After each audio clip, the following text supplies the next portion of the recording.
De volta com o Band Cidade, olha, a Prefeitura de São José dos Campos ainda não divulgou um laudo com a vistoria realizada ontem no bairro dos Freitas, zona norte da cidade. Participaram técnicos da Defesa Civil, do CEMADEM, o Centro Nacional de Monitoramento e Alertas de Desastres Naturais, e do Instituto Geológico do Estado. O que se sabe até agora é que toda a região precisa de atenção do poder público.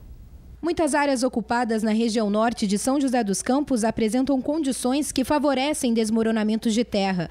A forma de utilização dos terrenos faz com que o processo de erosão seja mais rápido. As afirmações são deste período judicial, que há 28 anos realiza a vistoria de residências em área de risco. Aqui em São José a gente tem uma incidência muito grande de área de risco na zona norte. Praticamente atravessando o Rio Paraíba em direção ao Buquirinha, a gente tem uma quantidade muito grande de loteamentos clandestinos que se localizam em área de riscos. O perito judicial ainda explica os critérios que levam as áreas a serem consideradas de risco. Uma área de risco ela pode ser definida basicamente pela topografia. Então, uma edificação feita numa área de aclive ou declive superior a 30%, ela já é considerada uma área de risco.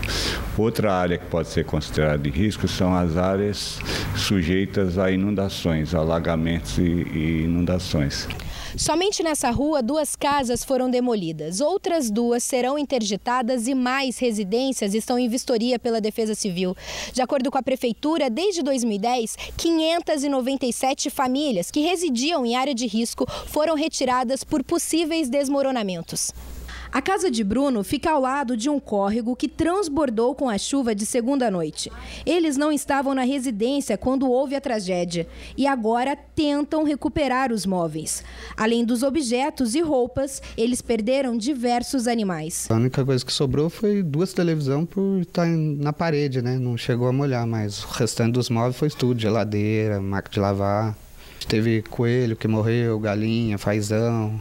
Depois da chuva e da lama, os trabalhos para a limpeza das ruas continuam. Até um peixe morto foi encontrado a 200 metros do afluente do rio Buquira. A creche, que ficou fechada ontem, voltou a funcionar normalmente nesta quarta-feira.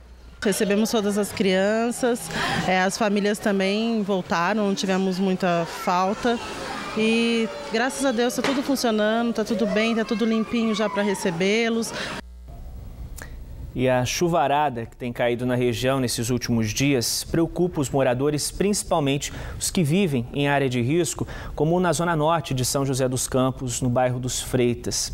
A situação por lá continua complicada, como a gente viu, e para hoje a previsão é de mais chuva em São José dos Campos e nas demais cidades da região.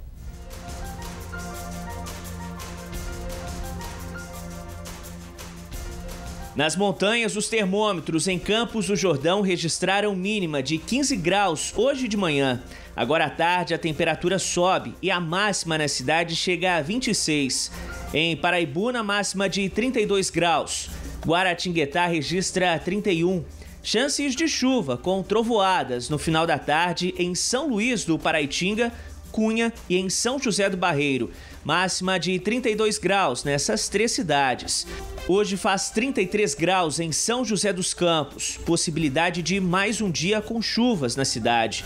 Em Cruzeiro, a quinta-feira registra mínima de 20 graus e máxima de 30 graus. Em Caraguatatuba, máxima de 30 graus. Bandidos ousados tentaram roubar combustível de um duto da Petrobras. Na madrugada de hoje, a Transpetro, responsável pelo oleoduto que liga Guararema à refinaria de Duque de Caxias, no estado do Rio de Janeiro, constatou uma tentativa de furto na estrutura na altura de São José dos Campos. Ainda segundo a Transpetro, não houve vazamento, mas as operações estão interrompidas para inspeção. A Polícia Civil investiga o caso. O caminhão roubado por criminosos na Dutra, em Guaratinguetá, nesta terça-feira de manhã, que transportava equipamentos eletrônicos avaliados em R$2 milhões, foi encontrado ontem mesmo pela Polícia Militar em Cruzeiro. O veículo estava vazio e foi abandonado no bairro Itagaçaba. Os policiais ainda procuram a carga levada pelos bandidos. Um outro carro usado na escolta do caminhão também foi encontrado no mesmo local. Dentro dele estavam uma espingarda, coletes e munições. Os motoristas do caminhão e do carro da escolta não foram localizados. Ninguém foi preso. No próximo bloco do Band Cidade, a gente fala da nomeação do bispo auxiliar de Aparecida, Dom Darcy Nicioli, para assumir a arquidiocese de Diamantina em maio. Hora certa para você, 1h08. A gente volta já.